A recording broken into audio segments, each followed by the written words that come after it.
लोकशाही जिवंत आहे. जरी अंतिम घटका मोजत असली तरी लोकशाही जिवंत आहे. कारण आजच फायनल 9 तारखेचा राहुरी नगर पाथर्डी मतदारसंघातील उमेदवारांचे अर्ज मागे घेण्याची विड्रॉ करण्याची तारीख होती. तसेच बारामतीमधील होती. आता या ठिकाणी प्रस्थापित घराणेशाही पक्षाच्या लोकांनी विरोध करण्यासाठी आटापिटा केला. मोठमोठे ते समजणारे मोठमोठे नेते येऊन गेले राहुरीमध्ये. काही लोकांना फॉर्म मागे घेण्यास भाग पाडलं. 29 फॉर्म होते. व शेवटी आजची जे बातमी आहे तरी आत्ता 7 उमेदवार रिंगणात आहेत. त्यापैकी 3 उमेदवार पक्षाचे आहेत तर 4 उमेदवार हे अपक्ष आहेत. आता ह्या 4 उमेदवारामुळे लोकशाही जिवंत आहे असं सैनिक समाज पार्टीचं म्हणणं आहे. कारण ह्या लोकशाहीमध्ये पक्षीय राजकारण नको असं माननीय अण्णा हजारे अनेक वेळा म्हणत होते. म्हणतात पण ते कोण ऐकत नाही. ते आता जनतेला करावं लागणार आहे. मतदारांनी ठरावं लागणार आहे. मतदारांनी पक्षाच्या उमेदवाराला निवडून न दिल्यास तर लोकशाही अजून प्रबळ होणार आहे. कारण अपक्षांना निवडून द्यावं असं मतदारांचं म्हणणं आहे आणि लोकशाहीची पण अपेक्षा आहे.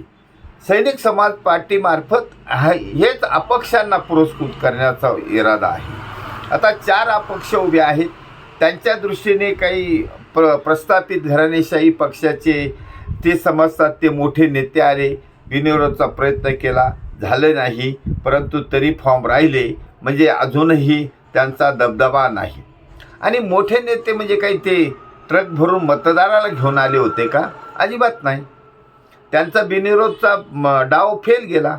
आता राहिला आता चेंडू मतदाराच्या कोर्टामध्ये आहे.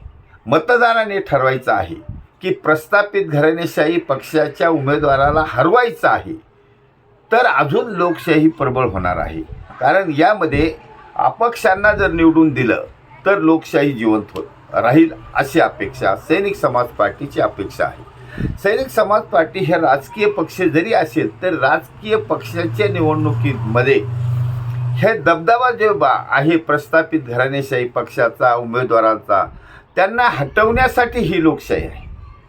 त्यांच्यापासून हे दूर करून घ्यावं लागेल. त्यांच्यापासून लोकशाहीचं संरक्षण करावं लागेल. त्यासाठी सैनिक समाज पार्टीने हे बौद्धिक आंदोलन सुरू केलेलं आहे. सैनिक समाज पार्टीच्या आंदोलनाला बऱ्याच अंशी यश मिळत चाललं आहे. कारण हा सैनिक समाज पार्टीचा ऑनलाईन प्रचार बरेच लोक महाराष्ट्रातील तमाम जनता ऐकते आणि ह्या मतितार्थ त्यांच्या लक्षात येतो की खरंच लोकशाही टिकवायची असेल तर मतदारांनीच पुढे व्हावं लागेल. मतदारांनीच त्याचं आंदोलन करावं लागेल. मतदारांनीच निर्णय घ्यावा लागेल. ठाम निर्णय घ्यावा लागेल आणि एक मतदान या प्रस्थापित घराणेशाही पक्षाच्या उमेदवाराला हरवण्यासाठी मतदान करायचं आहे. आता 3 हे प्रस्थापित पक्षाचे आहेत ह्या राहुरी मतदारसंघामध्ये. तर ह्या तिघांना हरवून या 4 अपक्षापैकी एकाला उमेदवाराला निवडून द्यायचं आहे असं सैनिक समाज पार्टीने आवाहन केलं आहे. आता सैनिक समाज पार्टी या 4 पैकी एखाद्याला पुरस्कृत करणार आहे. जो अपेक्षा ठेवीत सैनिक समाज पार्टीच्या नॉब्सला उतरेल त्याला आम्ही पुरस्कृत करणार आहोत आणि त्यालाच निवडून आणणारच आहोत. सैनिक समाज पार्टीचा प्रचार एवढा भरगच्च झाला आहे की ज्या ठिकाणी सैनिक समाज पार्टीचं प्रचार ज्या गावात जाईल तो संपूर्ण गाव सैनिक समाज पार्टीच्या म्हणण्यानुसार त्या अपक्ष उमेदवाराला निवडून देणार आहे याची आम्हाला खात्री आहे. कारण मतदार जागृत झाला आहे. सैनिक समाज पार्टीच्या नावाने मतदार जागृत झाला आहे आणि सैनिक समाज पार्टीने छत्रपती शिवाजी महाराजांच्या जयघोषाने जागृत केलेला नागरिक सैनिक समाज पार्टीबरोबर आलेला आहे. त्यामुळे या जागृत मतदारांना धन्यवाद. भारतवर्ष की जय. छत्रपती शिवाजी महाराज की जय.